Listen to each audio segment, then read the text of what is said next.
vie chère ce matin, alors qu'en Martinique, la mobilisation se poursuit avec une troisième table ronde qui a été organisée jeudi et vendredi dernier pour négocier les prix et aboutir, je cite Serge Letchimy, le président du conseil exécutif de la Martinique, aboutir à des solutions concrètes et rapides. Les syndicats sont également entrés dans le mouvement et puis à la Réunion, une intersyndicale a annoncé une grève générale demain en rappelant que les revendications martiniquaises sont évidemment communes avec leur territoire.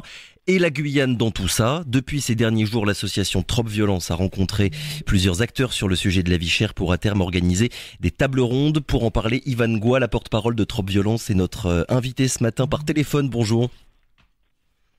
Oui, bonjour aux auditeurs de Radio Pays, bonjour à vous, les chroniqueurs. Bonjour à tous. Et bienvenue sur Radio Pays, Yvan Goua. Alors donc, oui, effectivement, au téléphone. Oui, au téléphone. Nous sommes dans l'Hexagone. Et oui, dans l'Hexagone pour le sommet des luttes sociales et environnementales des Outre-mer, c'est bien ça? Tout à fait. Ce sera du 4 au 6 sommet octobre. LACOU 2024. Voilà, le sommet LACOU 2024, organisé par le collectif des luttes sociales et environnementales, co-présidé par Priscilla Ludowski, qu'on avait déjà rencontré en avril, et qui nous avait fait cette invitation. Et le but est d'échanger effectivement avec tous les acteurs de la lutte sociale des Outre-mer, qui a plusieurs organisations invitées, Réunion, Martinique, Polynésie, Guadeloupe, Kanaki, etc. Et donc nous faisons partie de ce convoi. On fait partie du collectif justement des luttes sociales et environnementales, donc créé pour l'occasion et qui est amené à vivre justement pour pouvoir nous organiser, être un réseau et utiliser et apprendre de chacun. Et on y reviendra évidemment en détail tout à l'heure pour comprendre un peu les débats du coup qui vont avoir lieu à Paris dans les prochains jours.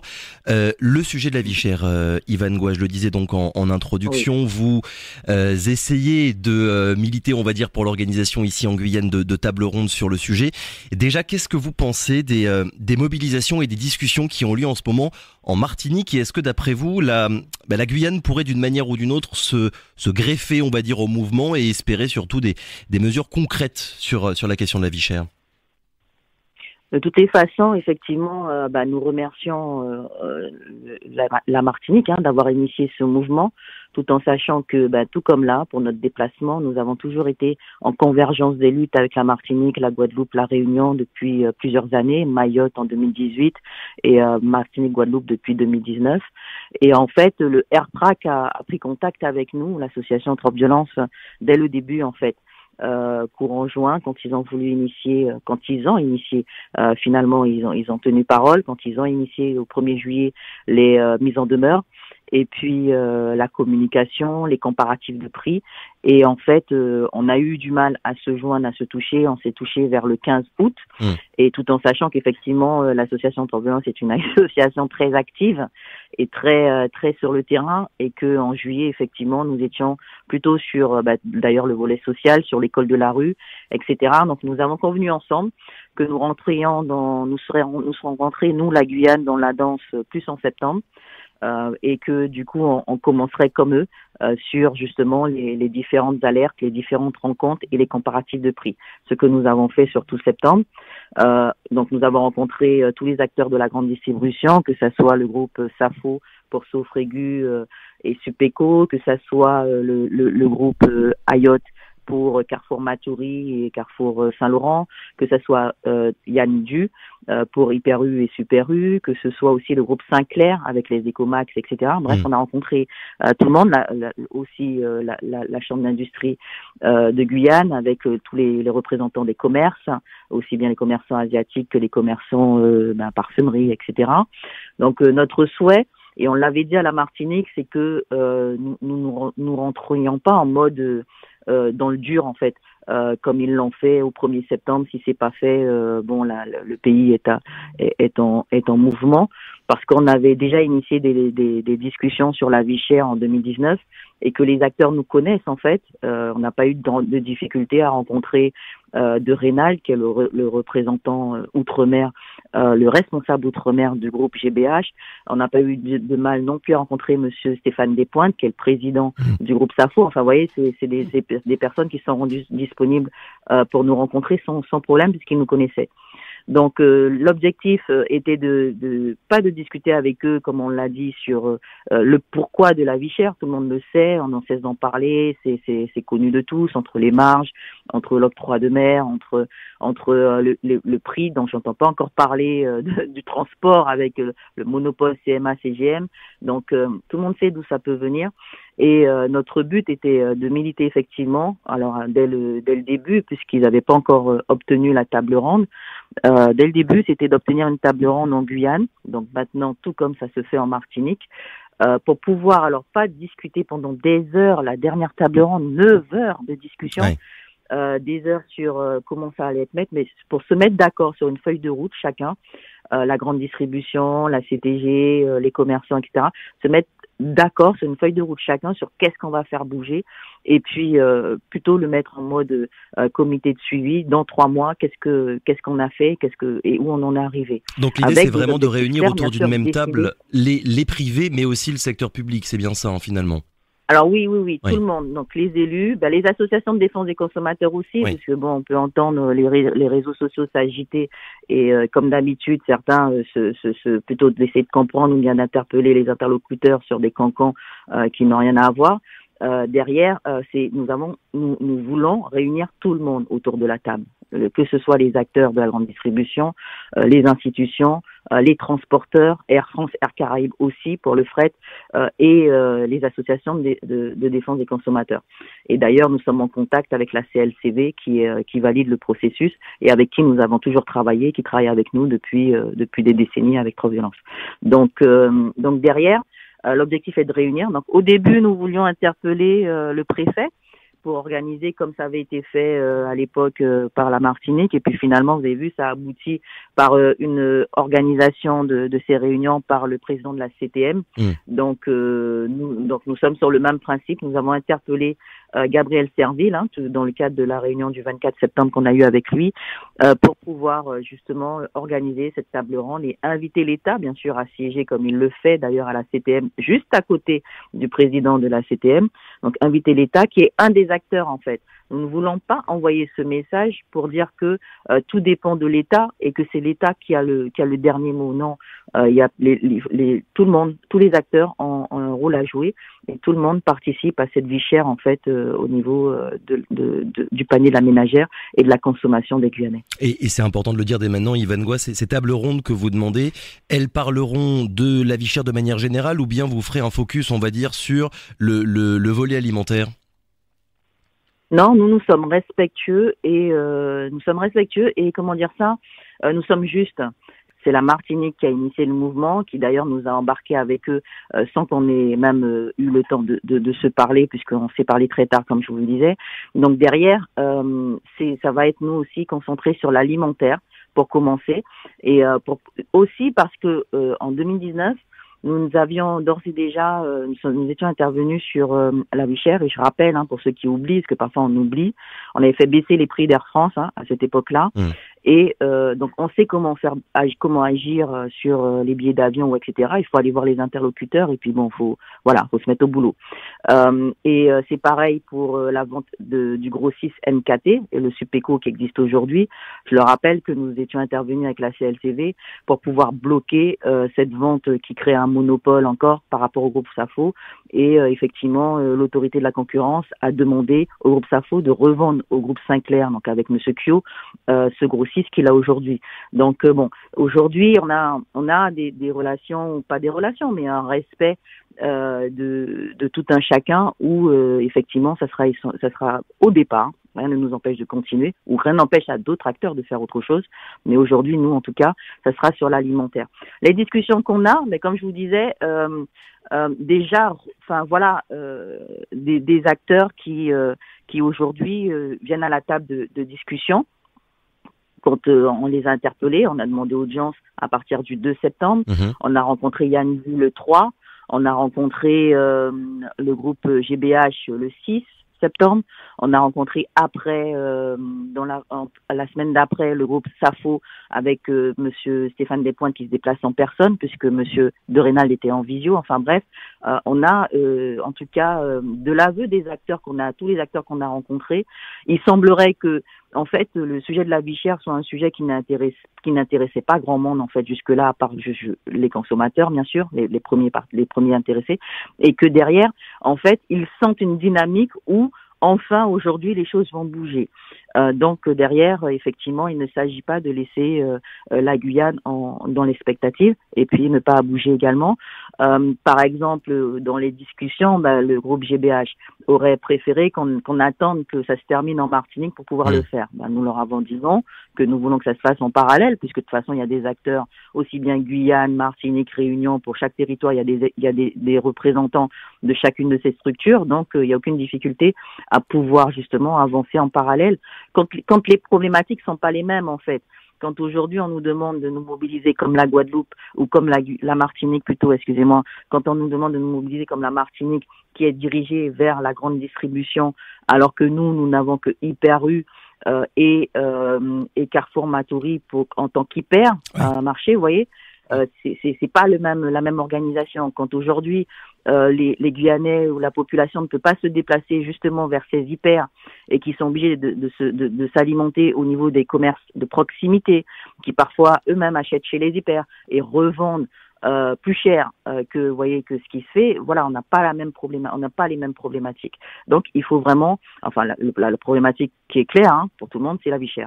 Donc derrière, il faut vraiment qu'on puisse discuter avec nos acteurs et avec tout le monde autour de la table pour définir une feuille de route. Vu que vous parlez de GBH et d'Hyper U, Ivango, est-ce que comment dire le secteur privé, et là évidemment on pense tous à la grande distribution, n'a pas aussi intérêt à éviter ce qui se passe ce qui se passe en Martinique, n'arrive en Guyane, et du coup accepter votre demande d'organiser ces tables rondes? Bon, franchement, ils ont effectivement intérêt à ce que l'on discute et que ça ne se propage pas comme en Martinique, mais en même temps, si vous voulez, c'est pas pour ça qu'ils sont venus à la table de discussion, d'accord?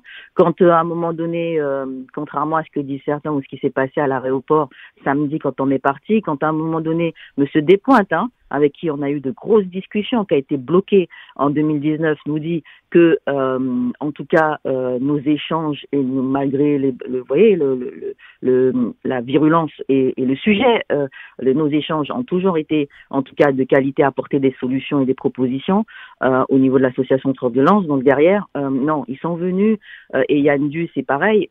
En fait, on a surtout des acteurs. Yann Du a alerté, je ne sais combien de fois, on lui a demandé les courriers justement, je ne sais combien de fois, par exemple le préfet sur des problématiques purement guyanaises.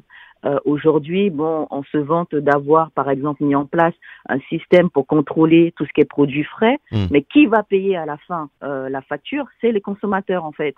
Et c'est 150 € de plus par conteneur. Et aujourd'hui, on le subit et le consommateur n'est même pas forcément bien informé, en fait, sur ce qui va lui arriver.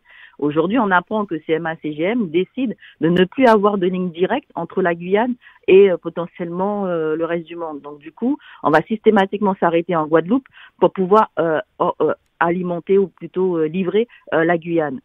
C'est pas possible en fait, parce que derrière, on reste toujours nous, la troisième roue, la dernière roue du carrosse. Et c'est pour ça que je dis aussi, parce que il y a certaines revendications qui partent en fait aussi de la Martinique, parce que derrière, n'oubliez pas que beaucoup des structures ont leur siège social en Martinique. Donc on est en convergence des luttes, on n'est pas en guerre contre la Martinique, mais derrière, il faut savoir que on a des difficultés aujourd'hui, alors que certaines des entités en fait sont en Martinique ou en Guadeloupe, et qu'il va falloir aussi en parler, parce que parfois les prix sont multipliés parce que ça vient de là-bas aussi. Vous voyez, donc c'est vraiment une discussion, une mise à plat de toutes les problématiques qu'on a, et concernant la vie chère, concernant la construction du prix d'achat. Et c'est vrai que par rapport à notre demande initiale, enfin au fait au début qu'on réfléchissait, parce qu'ils avaient tous validé la table ronde, tous validé qu'on fasse, donc c'est un courrier commun qu'on a fait, avec d'ailleurs les différentes enseignes en question, qui co-signent un courrier avec Trop Violence pour demander la mise en place de cette table ronde. Donc avec un accord et une volonté de trouver des solutions concrètes, parce qu'aussi les acteurs vous disent que en fait oui, on tourne en rond depuis plusieurs années sur le sujet, et quand on a la préfecture qui nous dit qu'ils se satisfont du bouclier qualité-prix, On a été voir dans les magasins, justement, nous, on se lance pas dans des sujets comme ça, et c'est pour ça que ça a pris aussi du temps, parce que on a été comparer les prix, on a été voir dans les supermarchés, on a été dans Hyper U, on était dans Carrefour. D'ailleurs, Carrefour ne s'attendait pas à ce qu'on vienne contrôler les prix, par exemple. Donc, on a contrôlé. Et quand même, quand on entend aujourd'hui la préfecture de Guyane, qui est censée contrôler d'ailleurs la mise en œuvre du bouclier qualité-prix, qui me disent qu'ils sont satisfaits, on aimerait leur dire ça serait bien qu'ils aillent voir sur le terrain. Il y a un problème d'affichage, il y a un problème de mise à disposition des produits, justement de cette liste du bouclier qualité-prix. Il y a un problème et on peut dire qu'aujourd'hui, certains jouent bien le jeu. Donc je vais pas faire de la pub pour certaines marques. Certains jouent bien le jeu, mais d'autres sont pas bons. Et si le but était de baisser les prix avec ce bouclier qualité-prix, c'est pas efficace.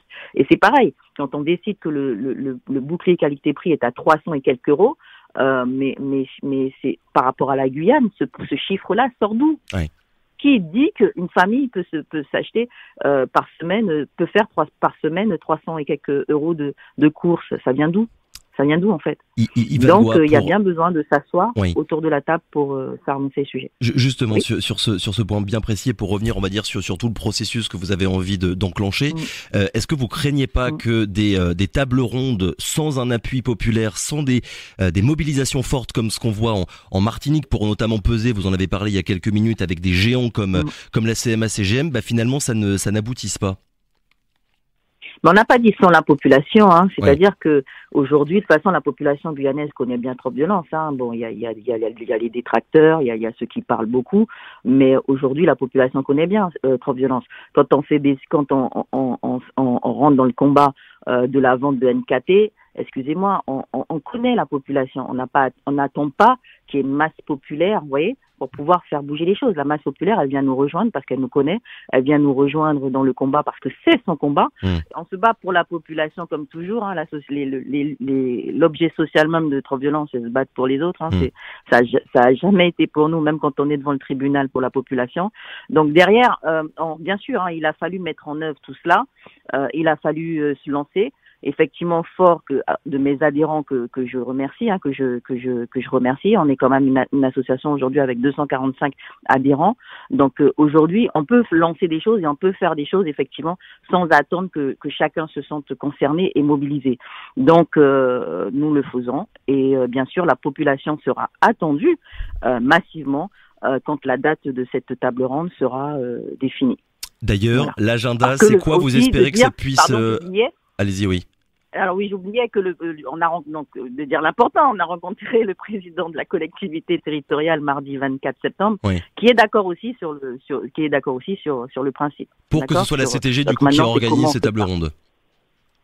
Tout à fait. C'est-à-dire que derrière, de toute façon, ça vient d'ailleurs de sa proposition, puisque je vous l'ai dit au départ, nous étions partis sur le préfet qui invite tout le monde, puisqu'il a l'habitude d'inviter tout le monde dans le cadre du bouclier qualité-prix ou de l'observatoire des prix.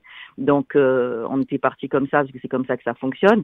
Mais c'est d'ailleurs en réunion, grâce au président de la collectivité, et puis on avait vu aussi ce qui se passe en Martinique, mais c'est mieux quand c'est d'ailleurs le concerné qui le propose.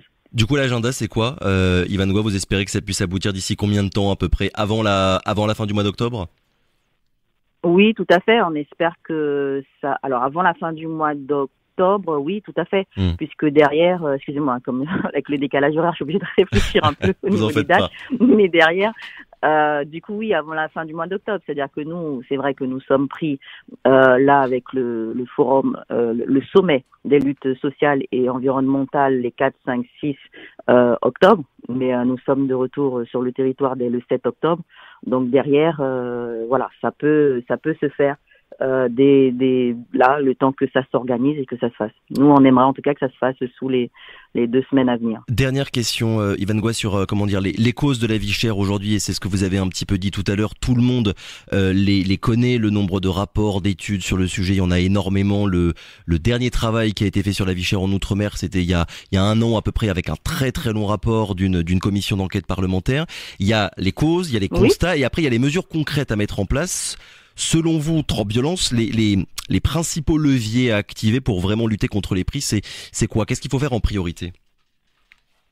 Bah, aujourd'hui, effectivement, vous avez raison. Nous, on s'est basé sur le rapport AJAR Oui. de juillet 2023, donc qui est pas vieux, qui fait des préconisations, par exemple, ou qui dit qu'il faut travailler sur l'octroi de mer et qui se donne 12 mois, qui dit qu'il faut travailler sur ce monopole, le CMA, CGM, et puis sur le transport, et qui donne même des délais. Donc en fait, parce que c'est souvent, on réclame, même nous, on a eu à réclamer un rapport sur le trafic de stupéfiants, par exemple, mais c'est le rapport en lui-même, il doit effectivement faire un état des lieux. Après, il fait des préconisations, et si on ne met jamais en œuvre une préconisation des rapports, c'est là où on a un problème en fait. Donc chacun doit se saisir des rapports pour pouvoir après mettre en place les préconisations. Donc là où il faut agir sur les monopoles. Quand il y en a, aujourd'hui sur notre territoire, c'est pas vraiment cela, mais derrière, ce qu'il faut agir, c'est sur la construction du prix en lui-même. Et aujourd'hui, quand même, quand la CTG, bon, par exemple, on va dire qu'on parle d'eux, mais quand l'octroi de mer sur une bouteille d'eau est, on va dire, en masse, en pourcentage, plus important que sur une télé, ça nous pose un problème, quoi. Donc derrière, il y a à réfléchir sur qu'est-ce qu'on veut taxer, qu'est-ce qu'on veut récupérer, et nous ne sommes pas là à dire qu'il faut toucher au budget même ou ce que récolte l'octroi de mer, mais il faut le répartir autrement ou le calculer autrement. Effectivement, la Martinique décide de ne plus taxer les produits de première nécessité. Oui. Ben, j'ose espérer, je pense pour eux, que ça ne veut pas dire qu'ils s'assiedent sur cette marge d'argent, vous voyez, qui était récoltée. Non, je pense qu'ils vont là, il faut le redistribuer autrement, et il faut taxer en fait vraiment les produits qui sont pas des produits de première nécessité.